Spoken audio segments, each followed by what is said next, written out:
Damai sejahtera Allah Bapa yang melampaui pikiranmu semua, kiranya menyertaimu di dalam Yesus Kristus Tuhan kita.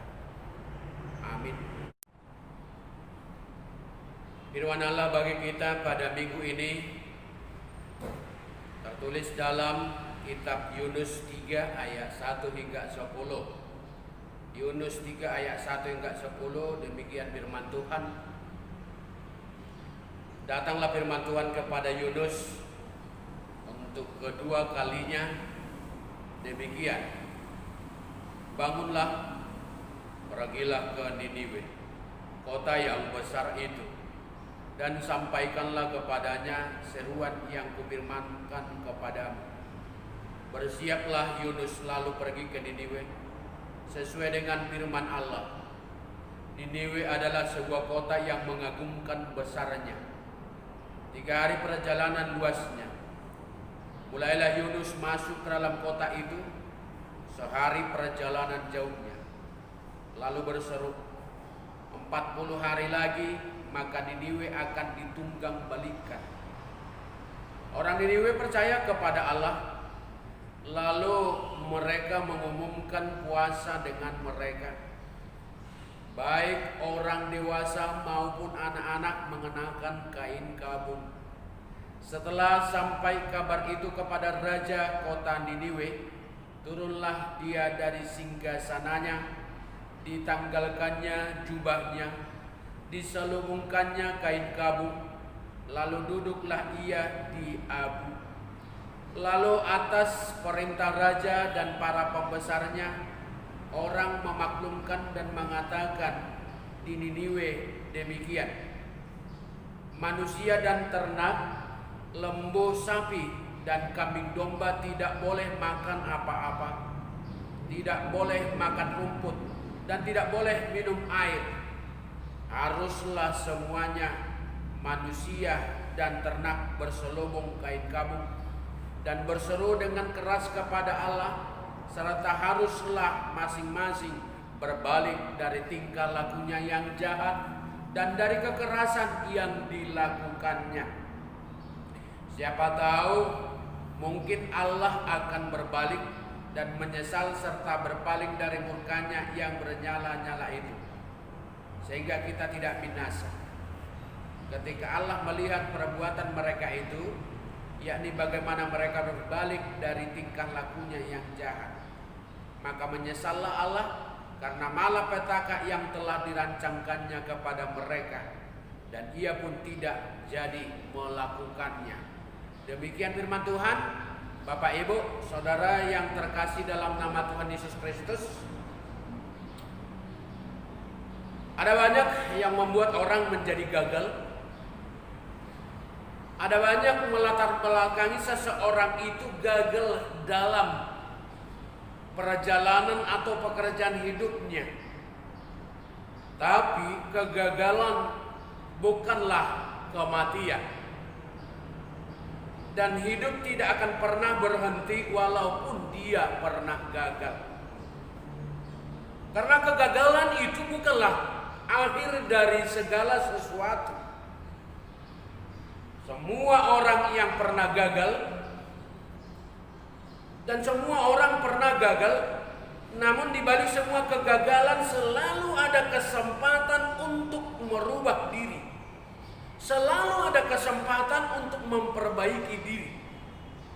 Sama halnya dengan apa yang terjadi kepada Yunus, sehingga Tuhan harus mengutusnya pada kesempatan yang kedua.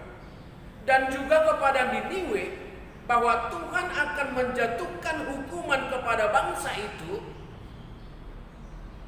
karena dosa bangsa itu sungguh-sungguh luar biasa.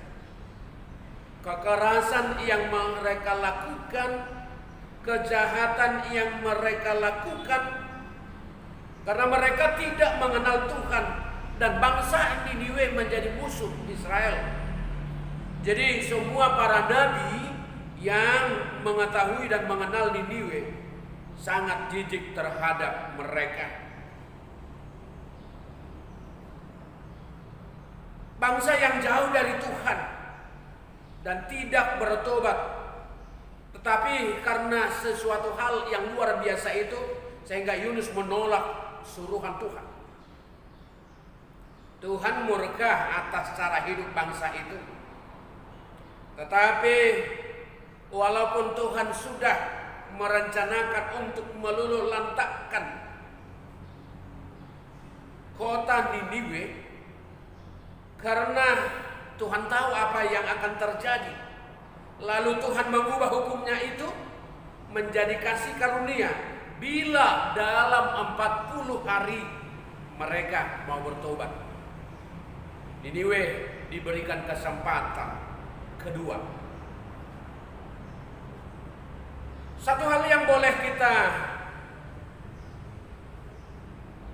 pikirkan cukup luar biasa, dibutuhkan keberanian untuk melakukan suruhan iman, terkhusus dalam menyatakan kebenaran. Keberanian untuk menyatakan keberanian itulah yang seharusnya dimiliki seperti Yunus dan para pewarta zaman sekarang. Memang itu sulit, tetapi itu sangat berguna menentukan langkah iman kita berkualitas atau belum iman. Awalnya Yunus memang tidak berani sehingga dia melarikan diri ke Tarsis, tetapi Tuhan menghukumnya. Sehingga pada panggilan kedua dia harus pergi melaksanakan tugas suruhan Tuhan untuk menyatakan hukuman Tuhan itu kepada Niniwe yang tidak mengenal Tuhan itu. Inilah gambaran seringkali kita tidak berani menyatakan kebenaran karena takut dibenci, takut dimusuhi, takut kehilangan nyawanya. Lagian banyak manusiawi, jika Tuhan yang awalnya berniat menjatuhkan hukuman kepada bangsa yang notabene semua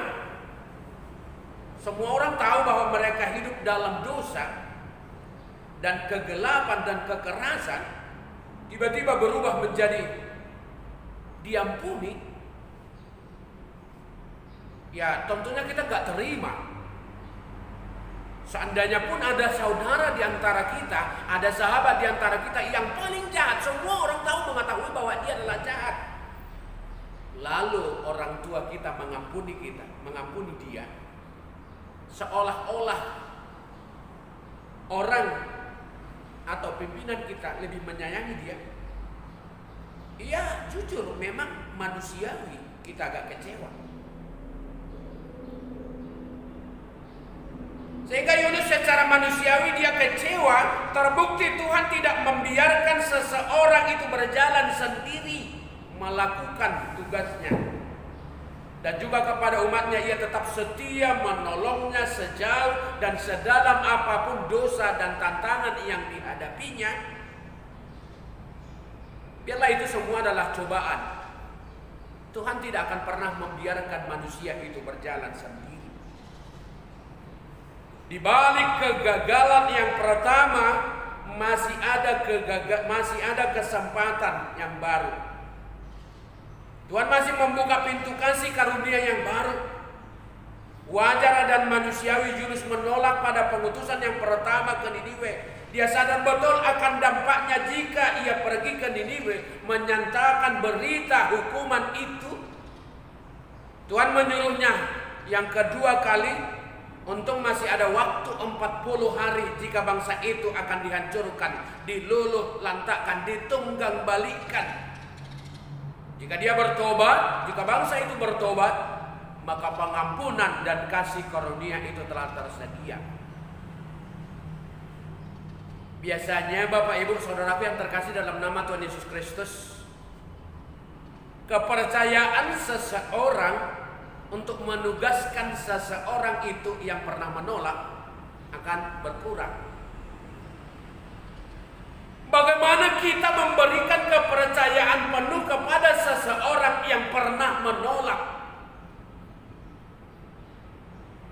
Manusiawi, mungkin Yunus tidak akan lagi mendapat suruhan Tuhan karena penolakan yang pertama itu.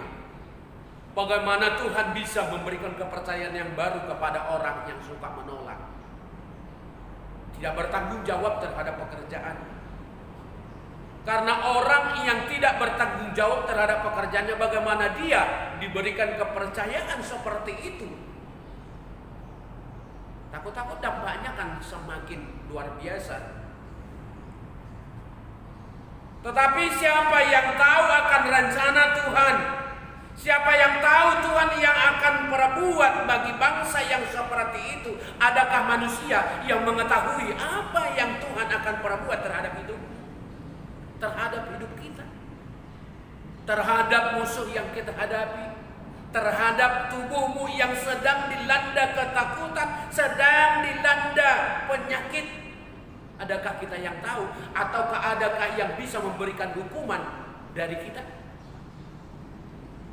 Tidak ada hak kita untuk memberikan hukuman bagi sesama kita yang berdosa. Tuhan memandang Niniwe adalah sebuah bangsa yang besar. Walaupun mereka adalah musuh Israel, mereka melakukan hidup kegelapan yang merupakan kebencian bagi banyak orang, kebencian bagi para nabi. Tentunya dengan keadaan ini akan menyebabkan penolakan dari Yunus dari para nabi yang lain sebagai utusan Tuhan.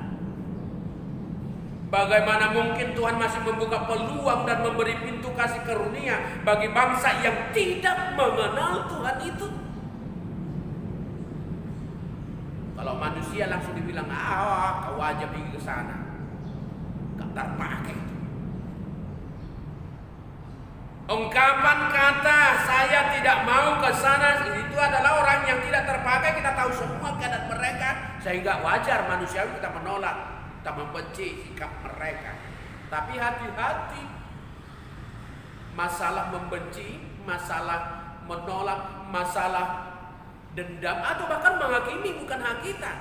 Kita tinggal melakukan tugas kita. Jangan seolah-olah kita yang luar biasa menjadi pahlawan atau menjadi guru bagi mereka. Kebanyakan manusia kepada sesamanya coba menggurui, seolah-olah dia yang terbaik, seolah-olah dia yang terpintar, seolah-olah dia yang paling luar biasa, sehingga dia punya hak untuk menghakimi walaupun sesamanya sudah orang berdosa. Coba ubah karaktermu. Bagaimana mungkin Tuhan masih membuka peluang dan memberi pintu kasih karunia bagi bangsa yang tidak mengenal Tuhan? Sama halnya dengan kehidupan banyak orang yang saat ini seringkali kita tidak setuju jika Tuhan masih memberkati, mengasihi orang-orang yang jahat. Dia tidak pernah datang ke gereja, dia adalah pembunuh, dia adalah pencuri. Tetapi kok berkat-berkat Tuhan yang diterimanya kok melimpah ya? Jangan menimbang-nimbang apa yang Tuhan akan berikan kepada saudara kita.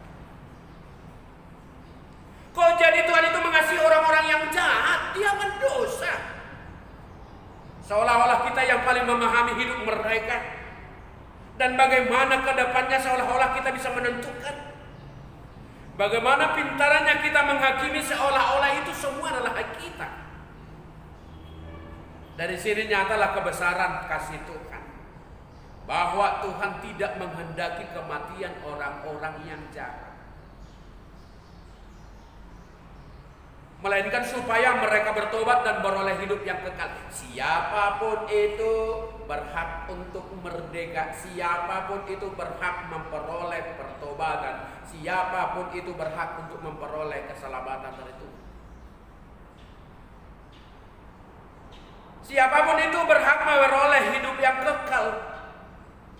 Siapapun orangnya, termasuk Nabi, tidak akan bisa menghalangi jika Tuhan ingin mengampuni, jika Tuhan ingin mengasihi, jika Tuhan ingin menyelamatkan. Tuhan tidak menggunakan ukuran manusia sedikit pun untuk menciptakan, betul. Tuhan tidak memberikan atau tidak menggunakan alam pemikiran manusia untuk mengatur, memberkati, dan sebagainya. Tetapi yang benar adalah Tuhan akan mengampuni dan mengasihi orang-orang yang bertobat dan datang sujud mengakui dosa-dosanya. Jadi sikap dan dosa Niniwe yang membuat Tuhan murka adalah kejahatan hidup bangsa itu tidak mengenal Tuhan. Tuhan berkata bahwa Niniwe adalah bangsa yang besar, kotanya yang ramai, tetapi kota Niniwe adalah tempat bersarangnya penyembahan berhala. Sehingga dikatakan juga bangsa ini adalah bangsa yang tidak mengenal tangan kiri dan tidak mengenal tangan kanan. Bagaimana tidak aku sayang pada Niniwe, kota yang besar itu, yang berpenduduk lebih dari 120.000 orang, yang semuanya tidak tahu membedakan tangan kanan dan tangan kiri, dengan ternaknya yang banyak. Menurut lazimnya, menurut etisnya, bahwa tangan kanan itu adalah tangan berkat katanya kan. Jadi kalau tangan itu diperlakukan hendaknya lah kepada perbuatan-perbuatan yang baik. Tetapi tangan kiri, kalau itu biasanya dalam bahasa umum sehari-hari itu adalah tangan yang menjijikkan. Jadi ini adalah tangan baik, tangan kiri. Mereka tidak peduli apakah itu jahat atau buruk, menjijikkan atau tidak menjijikkan. Mereka yang penting itu hidup. Sekarang bisa bila kita diperhadapkan dengan hukuman bahwa atas kejahatan kita sendiri membutuhkan penasehat hukum kan. Kalau ada masalah hukum kita butuh pengacara. Waktu itu Yunus sudah mengajukan surat pemberitaan hukuman kepada kota itu, dan batas waktu hukuman itu hanya 40 hari jika tidak ada pertobatan. Iya. Orang zaman sekarang bila ada yang mengantar surat akan didakwa menjadi orang terdakwa membutuhkan pengacara. Tetapi Niniwe dengan rajanya dan bangsanya, mereka tidak memperdebatkan mengapa kita harus dihukum. Rajanya tidak mempersoalkan mengapa kita harus dihukum. Yang paling sentral adalah perubahan karakter seorang raja yang benar-benar berubah 180 derajat. Perubahan karakter seorang raja yang taat dimulai dari dirinya sendiri untuk mau mendengar, menyadari akan dampak dari hukuman itu bila bangsa itu tidak mengendahkan suara Tuhan. Ibaratnya disengat, dihentakkan. Raja yang dulunya adalah raja yang congkak, raja yang sombong, menjadi orang yang pertama sekali, menjadi orang yang terdepan akan pembaharuan itu. Itu sudah raja loh. Kok bisa merendahkan diri, memberikan hati dan tunduk betul-betul, lalu memerintahkan, mengatur dan membuat surat supaya seluruh bangsanya, manusianya dan juga ternak kambing dombanya harus bersujud dan berkabung, tidak boleh makan selama. Sebelum mana tahu Tuhan itu mengubah konsep hukuman itu. Ini raja loh. Dia tinggalkan singgasananya, lalu merendah, menyadari betul-betul kehidupannya yang lalai selama ini, kehidupannya yang begitu jahat dengan penuh dengan kekerasan. Loh kita sudah miskin, jogal lagi. Ngapo Gus katanya kan? Udang roha sih. Udah miskin, sombong lagi, tinggi hati. Udah keadaan kehidupan begitu, udah kesusahan muncul, udah takut, mencemaskan karena Covid, ya bandel lagi, jogal. Susah diingatkan. Malah semakin menjauh. Coba bayangkan kehidupan zaman sekarang ini. Dia adalah seorang raja. Bahkan dia tinggalkan dan dia sujud berkabung. Bahkan dia anggap dirinya sama seperti Abu. Beda dengan orang-orang zaman sekarang. Kalau sudah berdosa disembunyikan dosanya, seolah-olah dia tidak berdosa ya. Bisa dibandingkan dengan ketika Jokowi menjadi orang yang pertama divaksin, walau sebenarnya dia sudah berusia 60 tahun, ya kan? Katanya 60 tahun ke atas gak boleh lagi. Tapi luar biasa, seorang pemimpin menjadi garda terdepan. Tetapi bangsanya ini coba gak dijelaskan, tidak ada dijelaskan ketika satu orang pun dari bangsa Niniwe itu yang menolak perintah itu untuk berkabung itu.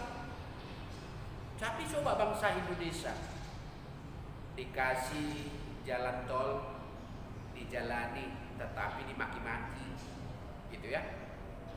Dikasih infrastruktur, menggunakan infrastrukturnya semangat, tetapi di belakang dimaki-maki.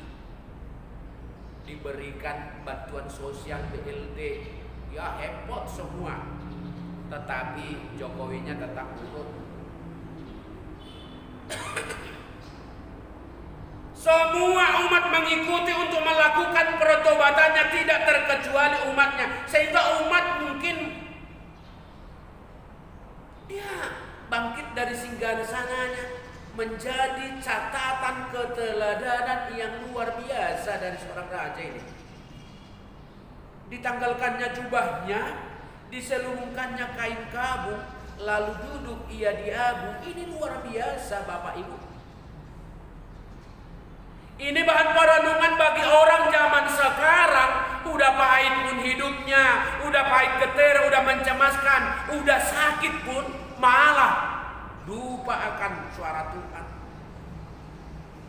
Cukup luar biasa ini dapat menjadi teladan kepemimpinan untuk menyelamatkan bangsanya dari hukuman kehancuran. Keteladannya bukan hanya mengumumkan sebuah pertobatan, melainkan menjadi orang yang pertama dalam pembaharuan itu. Kalau kita berani enggak? Jangan-jangan kita sukanya merepet, merewel. Katakan ini semua dia tahu. Tetapi menjadi orang yang terdepan, berani enggak? Mampu dah. Dia tidak mengalaskan kekuatannya kepada sebagai seorang raja. Toh dia tinggalkan singgasananya dan bergabung di atas abu. Artinya segala kekuasaan dan kemuliaan dunia ini tidak lagi berguna, tidak memiliki kekuatan bila Tuhan sudah memberikan hukumannya. Bila hukuman itu sudah datang, kekuatan apapun di dunia tidak ada gunanya. Dia malah mensejajarkan dirinya dengan abu. Dia tidak menggunakan prajuritnya, tentaranya yang banyak untuk menguatkan benteng pertahanannya dengan senjatanya. Tidak. Tetapi dia betul-betul menyadari, kami sudah berdosa, kami sudah jauh dari hadapan Tuhan. Dia tidak perlu berbantah, oh Tuhan tunggu dulu, oh Tuhan, tidak ada lagi cara yang lain yang lebih elegan, sehingga raja kami tidak mendapat malu, tidak terlalu malu. Tidak menggelar perkara bila Tuhan menghendaki hukuman bagi mereka. Tetapi mereka sadar betul keberdosaan mereka, dan Tuhan itu adalah Maha Pengadil yang benar. Bagi Tuhan tidak ada coba-coba. Bagi Tuhan tidak ada kata maaf kecuali ketika kita mohon pengampunan dan menyadari berdosa itu adalah keberkat Tuhan. Sangat baik bila kita mau belajar dari sikap raja itu. Sangat baik ketika kita belajar dari sikap Niniwe, sehingga kita beroleh kasih karunia dari Tuhan ya.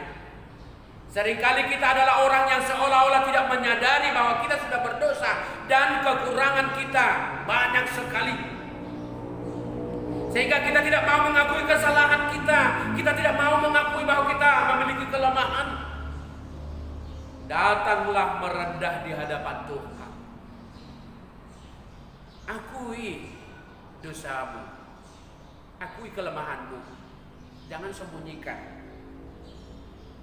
Kalau kamu menurutmu banyak sekali perlu perhatian dan kepedulian Tuhan, datang. Jangan sembunyikan dosamu.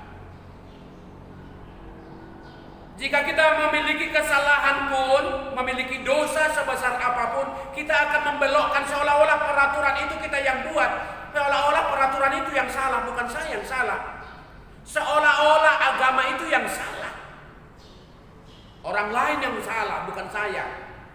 Lalu kita seolah-olah mampu menyembunyikan dosa itu. Untuk apa itu undang-undang? Untuk apa itu undang-undang? Untuk apa itu kode etik? Seolah-olah kita bisa memberikan keselamatan dan menjaga kita secara sempurna diri kita. Semua punya dalih untuk memenangkan diri sendiri. Kelihatan dari gaya dan bahasanya sepertinya dia orang baik-baik. Karena ia lihat dalam bahasa Alkitab, dia sering berkata demi Tuhan. Tetapi dalam otaknya ada enggak demi Tuhan? Hati-hati bagi orang yang selalu berbicara demi Tuhan. Di hatinya betul enggak demi Tuhan? Padahal semuanya itu hanyalah membela diri. Ingat, hanya orang yang merendah di hadapan Tuhanlah yang akan menemukan pengharapan yang baru itu. Hanya orang yang mengakui dosanya dan datang kepada Tuhan dan sujud dan berjanji tidak mengulangi kesalahannya lagi, itulah yang mendapatkan kesempatan untuk diperbaharui oleh Tuhan. Yang menarik lagi, pertobatan itu akan menjadi inspirasi buat seluruh bangsa untuk menjadi teladan diikuti. Sehingga terjadilah yang dinamakan pertobatan massal. Walaupun belum ada yang mengenal Tuhan, tetapi setelah berita perlu pertobatan itu, mereka mengharapkan sesuatu perubahan. Lalu dia bilang, marilah agar berbalik dari tingkah lakunya yang jahat dan dari kekerasan yang melakukannya. Siapa tahu tidak ada pemaksaan dari mereka. Siapa tahu mungkin Allah akan berbalik dan menyesal serta berpaling dari murkanya yang menyala-nyala itu sehingga kita tidak binasa. Mereka tidak ada lagi kekerasan. Tidak dibutuhkan kekerasan untuk memohon dan berdoa kepada Tuhan. Ini udah memohon kepada Tuhan, udah meminta pengampunan, memaksa lagi supaya diberkati. Seakan-akan permohonan kita itu sesuai dengan kehendak kita ya. Hidup ini tergantung kita ya. Nyawamu saja bukan tergantung kepada dirimu.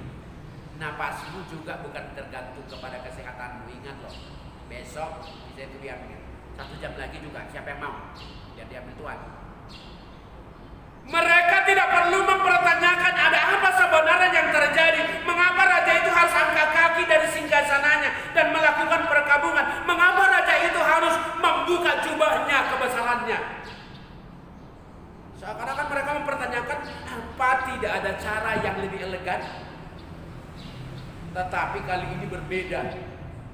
Dulu seorang yang raja yang begis, tidak mengenal Tuhan, penuh kekerasan, selama ini merendahkan Tuhan, tidak perlu agama, tidak mengenal Tuhan, tetapi sekarang telah merendah di hadapan Tuhan, bersedia bertobat di hadapan Tuhan, dan benar-benar menganggap dirinya sama persis seperti Ayub.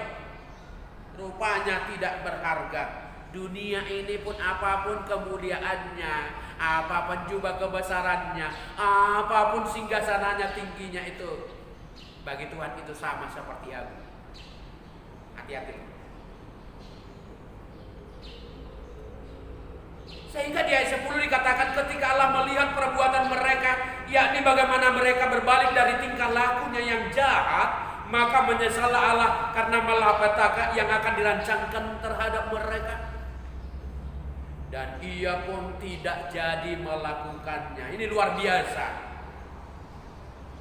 Ketika mereka mengadakan pertobatan massal, Ini luar biasa. Untuk mencapai pertobatan seseorang pun susah. Pertobatan massal apalagi, luar biasa. Ini luar biasa. Ini perlu diteladani. Ini baru pernah sejarah terjadi. Sedangkan untuk mengubah seorang anak untuk bertobat dari sikap-sikap nakalnya susah. Tetapi terjadi pertobatan massal. Perlu kita ingat, Tuhan tidak menghendaki kematian setiap orang, melainkan pertobatan sehingga ia tidak binasa, melainkan beroleh hidup yang kekal. Ada 3 hal yang penting yang boleh kita pegang dalam ayat ini. Yang pertama, Tuhan tidak menghendaki manusia hidup dalam gelimang dosa. Tuhan akan menghukum siapa saja dan marah semarah-marahnya terhadap siapa saja yang berdosa. Ia murka terhadap perlakuan keberdosaan kita. Kedua, kita diingatkan tentang kasih karunia Tuhan. Manusia tidak setia, tetapi Tuhan masih memberikan kesempatan untuk diperbarui ketika dia bertobat dan mengaku dosanya di hadapan Tuhan, sehingga ia diselamatkan. Inilah alasan Yunus sehingga menolak untuk memberitakan kabar kasih karunia kepada kota Niniwe itu yang congkak itu dulu. Karena mereka selama ini berada dalam dosa. Lalu kita sama-sama percaya kepada Tuhan bahwa Dia akan mengutus anaknya Yesus Kristus ke dunia, bahkan tersalib, sehingga manusia tidak mati sia-sia. Hidupmu masih berharga. Hidupmu berharga bagi Allah. Biarlah kamu beroleh kehidupan yang baik, dan mati pun kamu baik-baik ya. Jangan mati jadi hantu yang gentayangan katanya. Jangan mati hantu yang penasaran, suka mengganggu. Waktu hidupnya pun mengganggu terus, waktu matinya juga mengganggu. Hidupnya pun penjahat dan matinya juga penjahat, susah. Tidak sedikit manusia yang bertindak seolah-olah bisa menjadi hakim kepada sesamanya, seolah-olah dia bisa memberikan hukum kepada temannya, sehingga pada akhirnya saling dendam, saling menghakimi. Yang ketiga, ketika Allah melihat perbuatan mereka itu, yakni bagaimana mereka berbalik dari tingkah lakunya yang jahat, tidak cukup hanya di hati. Pengakuan percaya itu bukan hanya di mulut saja. Perubahan itu terjadi, tapi harus nyata melalui tindakan dan perlakuan. Tuhan tidak menghukum Yunus melalui kata-kata, "Ai sono doh, yang gak tahunya kau yang baik." Melainkan Tuhan benar-benar menindak. Yunus itu diberikan kesempatan hidup dalam kegelapan, makan ikan. Karena itu kita perlu ambil sikap berubah diri dengan tindakan menerima kasih karunia Tuhan dan kembali merebut kepercayaan yang pernah Tuhan berikan bagi kita, dan kita mau diutus kembali untuk memberitakan kebaikan dan kebenaran, memberitakan kasih karunia. Mudah-mudahan akan terjadi pertobatan yang lebih besar lagi. Ini juga artinya membebaskan bangsa yang luar biasa besar itu dari hukuman porak-poranda, dari kehancuran yang diberikan Tuhan. Belakangan ini Bapak Ibu Saudaraku yang terkasih, memang sangat sulit mencari orang yang mau bertobat. Bertobat untuk satu orang saja susah, jangankan menobatkan orang lain, diri sendiri dulu. Dan merendahkan diri hadapan Tuhan. Mungkin kebanyakan dari mereka adalah Kristen tomat. Jika butuh datang, jika perlu dibeli, tetapi jika tidak ingat Tuhannya, dan tidak butuh, tidak nampak. Sekarang perlu, besok kumat. Raja memerintahkan manusia, ternak, lembu, sapi, kambing, domba tidak boleh makan apa-apa, tidak boleh makan rumput, dan tidak boleh minum air. Haruslah semuanya, manusia dan ternak, berselubung kain kabut dan berseru dengan keras kepada Allah, serta haruslah masing-masing berbalik dari tingkah lakunya yang jahat dan dari kekerasan yang dilakukannya, berubah menjadi pelaku-pelaku kasih yang mengenal Tuhan. Siapa tahu mungkin Allah akan berbalik dan menyesal serta berpaling dari murkanya yang menyala-nyala itu, sehingga kita tidak binasa. Ini puncak dari pertobatan itu, tidak binasa tetapi beroleh hidup yang kekal. Menyesal dan tidak lagi kembali melakukan kegiatan kegelapan itu. Sekarang marilah kita melihat kehidupan kita masing-masing, berkaca dari keteladanan di Niniwe ini. Penjahat, bangsa yang kotor, bangsa yang kumuh, bangsa yang hidup kegelapan, tapi berubah diberkati Tuhan. Janganlah hanya menghakimi orang lain taunya, janganlah hanya membanding-bandingkan orang yang jahat tapi diberkati Tuhan, tetapi kita tidak mau berubah.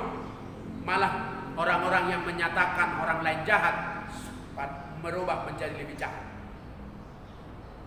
Bertobat dari sesuatu yang gak dosa saja, yang merugikan kita, diri kita sendiri susah.